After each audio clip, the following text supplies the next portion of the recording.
Shattering Myths, a program devoted to those of you who know that there's something dreadfully wrong with the political and religious institutions which govern our nation, who recognize the considerable malfeasance that's inherent today in the media, the military, and with global economic influences. We've come to realize that these institutions cause the problems, and therefore they cannot be the solution to the problems we face. Our mission is therefore to look behind the headlines so we know who is perpetrating the tragedies that are besieging our planet. Because honestly, folks, based upon the plague of adverse political, religious, military, and economic influences, we have at most 15 years. After that, all hell will be unleashed. A complete economic collapse, world war, unrelenting propaganda of which people will gobble down as if it were Kool-Aid. Billions will die. Now, as a result of this fate, one which we cannot collectively find any way away from, we cannot avoid, in our second hour we're going to engage God on His terms, through evidence and reason, since His guidance regarding His covenant provides a reliable escape. Our phone number, if you'd like to participate in this discussion, like to challenge anything that I have to say, or would like to add to it, call toll-free, 877-300-7645. Also, for those of you who may not have had the opportunity to write it down, if you would like Craig Smith's most recent book, it is a good read. I have read it. It is available free at 800-289-2646. Mention Shattering Myths with Yahowah. Well, the news out of Washington this morning is not encouraging. The U.S. is not going to end its now endless war, its windless war in Afghanistan after all. It had no intent of doing so. We're going to leave 10,000 American troops mired in that immoral, disgusting swamp of death, of drugs, of thievery, of womanizing, of sexism, of just complete and utter poverty and criminality. Afghanistan can't be fixed, and we invaded it when it was broken, and we broke it further, and we're not about to leave. No, Americans are not only going to continue to remain stationing 10,000 American troops in Afghanistan for at least the next 11 years. No, we are also going to pay for the Afghan military. Yeah, we're going to provide the weapons, we're going to provide the uniforms, we're going to provide the training, and we're going to pay their salaries. We haven't spent enough, I guess, $4 to $6 trillion on these two wars in Iraq and Afghanistan that made bad situations worse in both cases, that made America imminently more vulnerable, was not enough.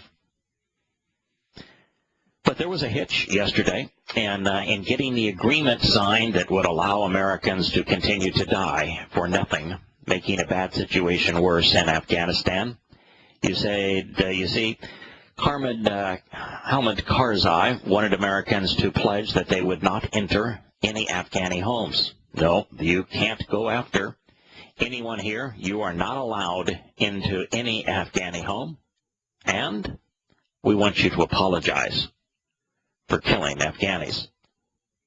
Now, you'd think that if you were a rational nation and that you had invaded Afghanistan based on a lie, based upon this myth that al-Qaeda was responsible for 9/11 and that we should punish Osama bin Laden and therefore invade Afghanistan after that became known as a lie, after we realized that America had actually created al-Qaeda and the Taliban and had to use them in the war against the Russian-backed government during the Carter administration, that this was a a horrible game where we were playing with people's lives, that we would just admit that we, like every nation before us, had failed in our ambitions to do something productive with this nation, to impose our will on it, and leave. But no, we've stayed just like Vietnam, continuing to make a bad situation worse in a winless war.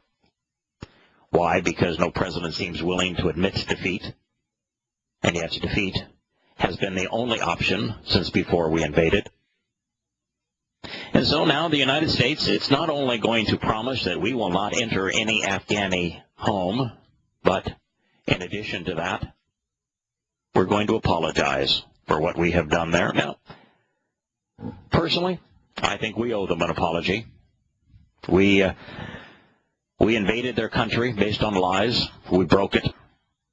We made everything worse. Yes, we spent a lot of money and spilled a lot of blood in the process. But we owe them an apology, and we ought to then leave. But we're going to apologize and then stay. Talk about a stupid position. The insurances, they say in the press, will include a pledge that U.S. troops will never enter Afghan homes, as well as an apology that says we regret the suffering and the loss of innocent lives that have resulted from Americans' actions in the 12-year-old war.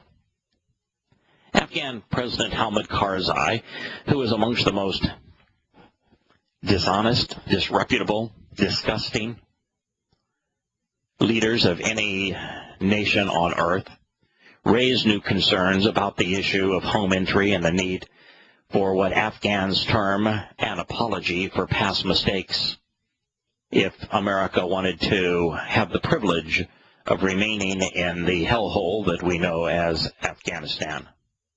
Susan Rice, Obama's national security advisor, took sharp exception late Tuesday to reports of a U.S. apology. Now, Susan Rice told CNN, quote, "There is not a need for the United States to apologize to Afghanistan after we have sacrificed and supported them," end quote. Nah, sorry, Susan. There is a need.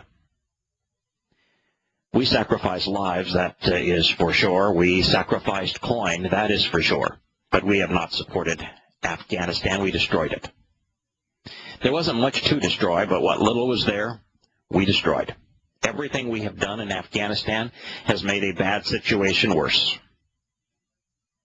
We ought to not only apologize to the Afghanis, we ought to apologize to the world. And first and foremost, we ought to apologize to the families whose sons and daughters died there. And we ought to apologize to the American taxpayer who paid for this boondoggle. Apologies are needed, Susan. Jay Carney, however, knowing that the President of the United States is going to apologize and going to sign this because he recognizes that if he doesn't, Afghanistan will revert right back to the Taliban and will revert back faster even than Vietnam did once the Americans left. And he does not want that blight on his resume. So the president wants to keep the troops there in hopes that he can hold off the return of the Taliban. And so he will apologize. He has agreed to apologize. And so Jay Carney has said, this is the White House spokesperson, he says that the United States always expresses regrets when civilians are killed, adding, "It's not a new issue in our relationship." In 2011, for example, U.S. Commander Lieutenant General David Rodriguez offered my sincere apology for killing 9 children, end quote, who were gunned down by U.S. attack helicopters. And Obama, according to Karzai, conveyed, quote, "deep regret," end quote, for the incident in a call to the Afghan president. Last year, then Commander General John Allen apologized when 18 civilians were killed in a NATO airstrike. We have apologized all over ourselves. I wonder if the Sunni Muslims who perpetrated the 2 suicide bombing attacks in Lebanon are going to apologize for the 23 people they murdered and the 160 they mutilated. But at least that many people have been killed, and at least that many people have been injured in a double suicide bombing outside the Iranian embassy in the Lebanese capital of Beirut. We had a caller not too long ago express the fact that Beirut has blossomed somewhat after the Civil War. It degraded into pure chaos in the 80s and 90s, and seems to have recovered some following those hellish times. And it's true, you can look at a picture, and there's parts of Lebanon today that actually look habitable. However, it's just a matter of time before Muslims in Lebanon render that state as deplorable as every other hellhole that Islam infests. And they made good on that prophecy over the last few days. Iran, of course, as we know, is the prime backer of the Lebanese Shia militant group, Hezbollah. Hezbollah is actually as much part of Iran as the U.S. Marines are part of the United States. And they have sent fighters, Hezbollah has, to Syria to back the government of Bashar al-Assad, this report reads, but that's really not true. Hezbollah didn't send fighters to Syria. The Sunnis have sent fighters to Syria, but Hezbollah has long existed in Syria. And about a year and a half ago, after the war in Syria was about a year and a half old, one of the things I kept on telling people from its onset was that it is interesting that Hezbollah is keeping its ammunition dry, that it has not engaged in the civil war. And that the reason that they haven't engaged is that Hezbollah would much prefer to kill Jews and to use their weapons to wreak hell in Israel. That's what they exist for. And so long as Assad and his military were able to keep the Sunni terrorists at bay, Hezbollah didn't engage. But the war was nearly turned about a year and a half ago, and so Hezbollah did engage. We covered those engagements, and it has made a tremendous difference in that conflict.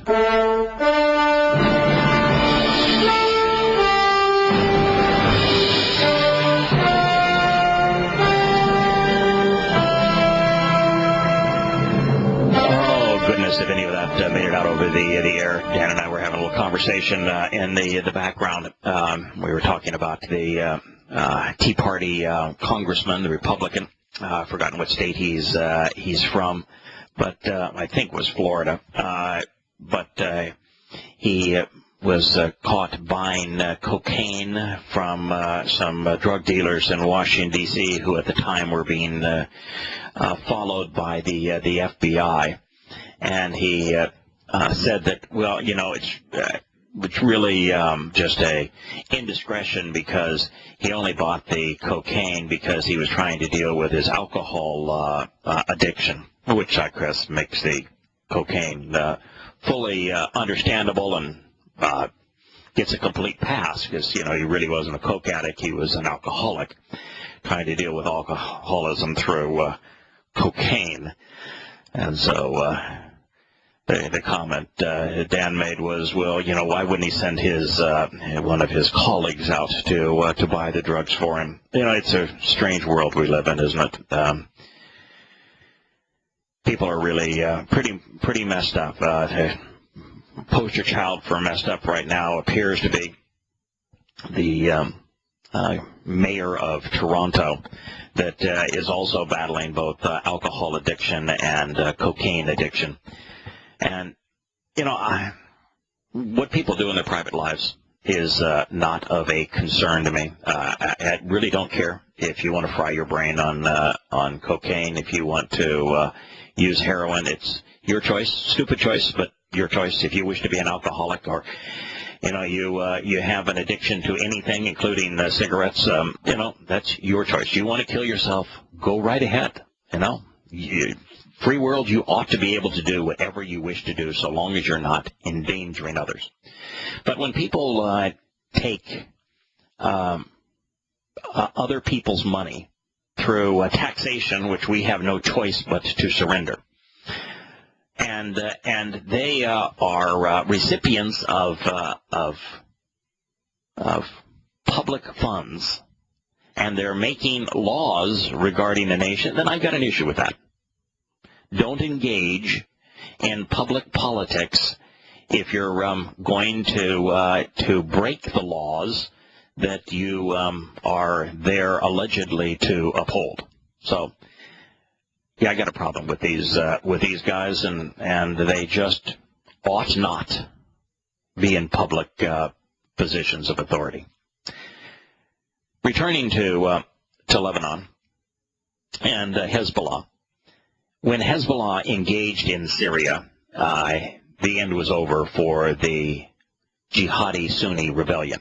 It would wind down, but they would not prevail. That was certain. And it was also clear that the death count would go up geometrically as a result of Hezbollah engaging, and rapes and sadistic beheadings would also escalate on both sides, and they have. Syria was doomed to all of this. It cannot be resolved, and since you've got fundamentalist Shia Muslims now fighting fundamentalist Sunni Muslims, there are no good sides. Bashar al-Assad is amongst the most corrupt people in the world, and yet those who would seek to replace him are more savage still. And so this is something the United States ought never have engaged in. We ought not have been supplying weapons. We ought not be dealing with it at all. There is no way to stop Muslims from killing Muslims. Anyway, we do have a Sunni jihadist group. It is Abdullah, which means slave to Allah, Azam Brigades, that said it was the perpetrator of the attack. No apologies, of course, for killing the civilians.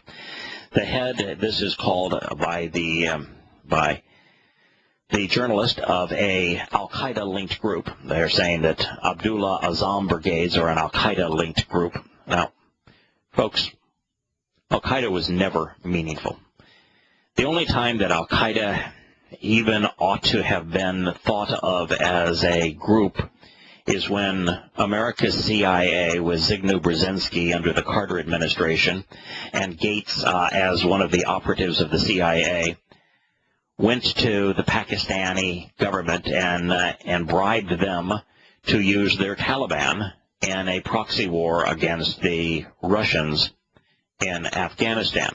And while Zygmunt Brzezinski and Gates were there, they ran into this fellow, Osama bin Laden, who was well-educated and reasonably articulate and computer-savvy, and they liked the fact that he was orchestrating a database of potential jihadists to use these American weapons against the Soviet-backed government. And so we called his group the base, al-Qaeda in Arabic, and enriched them, empowered them, weaponized them.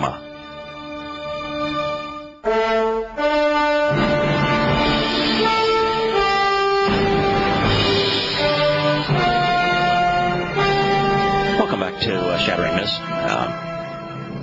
We're analyzing what happened in Lebanon, in Beirut. The journalist, of course, like every journalist, every politician, wants to associate the terrorist group that perpetrated the suicide bombings that killed so many people and injured so many more with al-Qaeda. But al-Qaeda, apart from the CIA's secret war in Afghanistan, so many years ago under the Carter administration at the direction of Zygmunt Brzezinski, has never been meaningful. And even then, al-Qaeda was simply an adjunct to the Taliban's ability to deploy American weapons against the Soviets. And so, since that time, al-Qaeda has been essentially meaningless. They only, Osama bin Laden only turned against the United States because of the invasion of Saddam Hussein, who was his enemy, against Kuwait, and the likelihood that Saddam Hussein would next try to take over Saudi Arabia, at least the possibility that he might try to take over Saudi Arabia. And so the United States decided, King George I, that he wanted to earn the tributes of the Assads by pushing Saddam Hussein, who was an American ally, out of Saudi Arabia and Kuwait, where as Osama bin Laden and his Taliban and his group of jihadists, having used American weapons to defeat the Soviets and Afghanistan, said we're fully qualified to do it, but the Saudi Arabians trusted America more than they trusted their favorite son, Osama bin Laden, and so they chose America, and you know that was Gulf War I. Now that tweaked Osama bin Laden's nose out of joint, that these infidels garnered the favor of being jihadists in this war to defend the homeland of Islam, and so he pledged revenge. And so his Islamic assaults against America were a direct result of Americans aiding and abetting the Taliban and al-Qaeda during Carter's administration, and then working against them in the liberation of Kuwait from Saddam Hussein. Led directly to 9/11. But outside of them getting credit for an attack they did not actually conceive, the attack known as 9/11 was conceived by Ramzi Youssef. We know that for fact. In the Philippines, he wrote all about how the Muslims would be trained and what buildings they would fly into, information that the U.S. government had at its disposal 5 years before the September 2001 attacks. Sometime in the fall of 2005, early 2006 is when this information was made available to us. You know, at that time we already had Ramzi Youssef, by the way. Shortly thereafter we had Ramzi Youssef in custody for his first bombing of the World Trade Center, the one with the trucks under the parking garage under the building of the World Trade Center. We already had him in custody. We knew who perpetrated, who conceived 9/11. We already had him in jail. But the United States presidents love wars because wars make presidents more popular. And so we created the myth that Osama bin Laden was responsible for this, not Ramzi Youssef. And there you go. Since that time, America, because it doesn't want to admit that it's at war with Islam, says that it's at war with al-Qaeda. Now, this group, the Abdullah Azzam Brigade, said that it was a double martyrdom operation carried out by two heroes from the heroic Sunnis of Lebanon. Hero, martyrdom operation. Yes, indeed. Strapping explosives to oneself or driving a car filled with explosives into an area filled with civilians that you do not know, people who have nothing to do with your cause. Yes, indeed, that's the stuff of legend. What could make someone a bigger hero than killing many innocent people and mutilating the bodies of others? Only in Islam. This article then says the attack seemed to fit a pattern of deepening political and sectarian divisions across the Middle East. There are no political divisions across the Middle East. These aren't political issues, they're religious issues. They don't even want to say religion, so they use the term sectarian. And it's strictly religious, folks. You know, sectarian doesn't sound as Islamic, so they get away with it. But The fights that are going to cross the Middle East right now are based upon the rift between Sunni and Shia Muslims. And it's strange that you could have so many deaths associated with this because there's so darn few Shiite Muslims. And until America invaded Iraq, the Shiite Muslims were all, for the most part, in Iran, and they were fighting just to survive. But once America invaded Iraq, gave Iraq to Iran, it put Iran, the centerpiece of Shia Islam in the world, in control not only of Iraq but also of Syria and then of Lebanon, and it changed the power base in the Islamic world. And so all of a sudden, with America having empowered the Shia Muslims, then the Sunni Muslims, particularly with the Shia Muslims developing an atomic weapon, became extraordinarily concerned. And therefore, Qatar and Saudi Arabia, the watershed of Islamic fundamentalism from the Shia Islam, Sunni Islam perspective, decided to use Syria as a proxy war to attack Iran. And so the Syrian civil war has nothing to do with politics. It has all to do with America having invaded Iraq, having given Iraq, which was led by a Sunni dictator, to Iran, which empowered Shias, and for the first time, the meaningless 10% population of Muslims that are Shia were in a dominant position. Their influence was growing. It even had reached Egypt. And at that time, the Saudi Arabians and the Qataris decided to turn Syria into a killing field to fight their proxy war. So this article then says that the political and sectarian division was inspired by the civil war in Syria. Now, the civil war in Syria is a direct result of this infighting between Shia and Sunni Muslims. It's a direct consequence of America's invasion of Iraq. That conflict, this article says, has drawn in fighters from neighboring Lebanon on both sides. And they're not fighters, they're jihadists. There's an Islamic term for them, mujahideen and jihadists.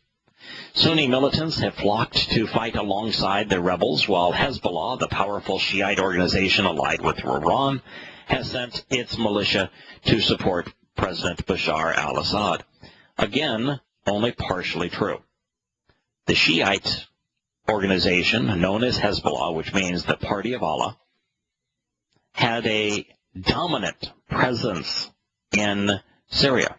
It was protected there by Bashar al-Assad. It did not need to send troops into Syria. They were already there. And as for the Sunnis, tens of thousands of Sunnis from around the Islamic world have flocked to Syria to join what's called the Great Jihad. This is the war to forever end Shia Islam and to establish Islam as a unified force against the rest of the world. Speaking of Iran, Israel announced early Thursday of last week that it was utterly opposed to the new proposal for Iran's nuclear program, which the United States plans to put before the Geneva Conference. Prime Minister Benjamin Netanyahu, when he met with U.S. Secretary of State John Kerry in Jerusalem, bitterly accused the Obama administration of yielding to the Russian-backed Iranian proposition. You heard the Obama administration saying that if we don't sign and support this accord, Iran will have a nuclear bomb. Well, I'm telling you that Iran's going to have a nuclear bomb regardless, but if America endorses this and lifts the sanctions, which we are doing, they will have their nuclear bomb sooner rather than later. The exact opposite of what the administration is saying is true. The exact nature of what Benjamin Netanyahu is saying is true. Should Tehran renege on the deal, according to Benjamin Netanyahu, the U.S. proposal leaves it this would be Iran, with the capacity for enriching enough weapons-grade uranium in 10 days to build many nuclear weapons. You see, the myth of what Iran was trying to do, this myth that it was trying to generate electricity, now that should have been resolved, completely obfuscated by just a modicum of common sense a long time ago. Iran has not spent the money to transport, to create the gas liquefaction process to transport and therefore to monitorize the enormous natural gas reserves it has under its sands. So it survives strictly on oil exports. As a result, gas is considered a menace there, and so most of it is just simply burned. You see the flames along many oil derricks, and the flames are just burning off the natural gas. Now, when you're burning off natural gas as opposed to using it to boil water, what you're saying is that you've got so much energy, you don't need to use the most efficient form of energy to create electricity. Very few things we can do that are as efficient as is boiling water with natural gas to create electricity. And in any nuclear power plant, the fission, the nuclear fuel, simply gets water hot to boil water and to drive turbines. And so you know in a nation that's not even using its natural gas, it's just squandering it, that nation would not endure sanctions to build a nuclear power plant to generate electricity unless the purpose of that nuclear power plant was cover for a nuclear bomb. It was blatantly obvious to anyone with a fifth-grade education that this was not an exercise in generating electricity. But when the Iranians began to enrich enormous amounts of uranium to 20% fissile purity, all bets were off. At that point, we knew that, in fact, they had absolutely no interest in generating electricity because it's 4% fissile purity that runs a nuclear power plant.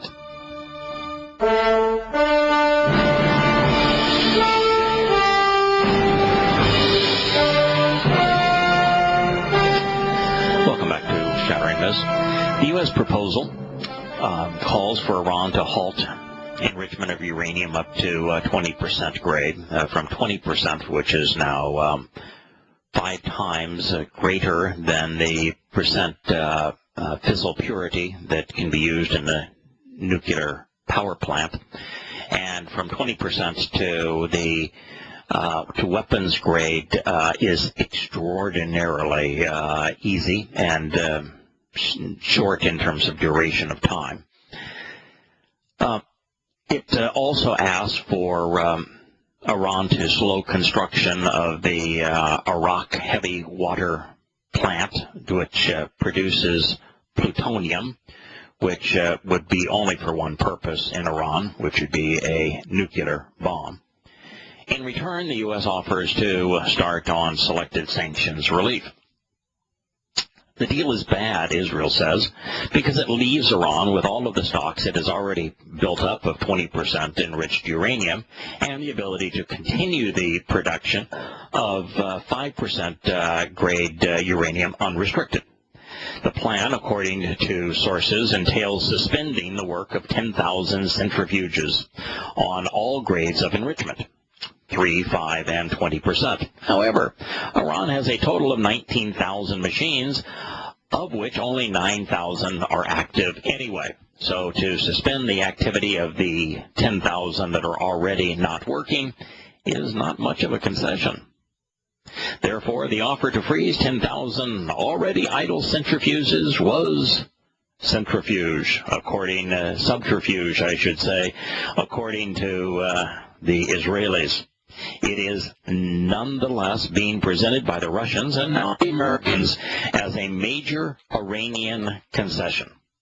Yeah, that would be like having someone in Arkansas saying that the 3 junked automobiles in my front yard will not be driven any time over the next week. The truth is that Iran is being allowed to keep its full stock of centrifuges intact, operational and available for use at any time. This means if Tehran decides tomorrow to renege on the deal with Washington and world powers after its approval in Geneva, it will retain the capacity to restart centrifuge operations in full and within 10 days accumulate enough weapons-grade material to build several nuclear bombs or warheads. By the time Washington or the nuclear watchdogs catch on, it will be too late. Iran will have its bomb. Last week, Moscow claimed that Iran had agreed to restrain the weaponization process. Now, for Moscow to say that, for all of the numbskulls in the media who always put the caveat that Iranians say that their production of nuclear fuel is totally for peaceful energy-generating purposes, you ought to be ashamed and you ought to apologize for the thousands of times you have written that. Because Moscow claimed that Iran had agreed to, quote, restrain the weaponization process. Well, if you're restraining the weaponization process, you're in the uranium enrichment business to develop a weapon. The Russians have been running interference for Iran for a decade now. It was part of a quid pro quo between Putin and the Ayatollah, where the Ayatollah wanted Russia to provide whatever it needed to finish its weaponization process for nuclear weaponry, and vetoing any sanctions against it in the UN, and allowing it to complete its development of a bomb. And the Russians wanted Iran to stop aiding and abetting, weaponizing the Muslims that were terrorizing the nation. Russia at the time was the victim of far more terrorist atrocities than was the United States. They signed the deal, and since that time, Russia has continued to aid and abet Iran's nuclear ambitions. And nuclear ambitions, by that we mean bombs. And so Moscow admitted this. Now, the Israelis say this admission alone belied Tehran's insistence that its entire nuclear program was peaceful, and it exposed as false Moscow's denials of proofs that Iran was engaged in developing nuclear weapons. According to knowledgeable sources, the restraint on offer refers only to the process of miniaturizing a nuclear bomb for the use in a missile or warhead dropped from an airplane, but not in creating the bombs that could be deployed by other means to other places, such as Israel. We'll return to Shattering Myths and return to the story of the flood and to Noah as it is presented in the Torah when the program continues after the news and commercial breaks.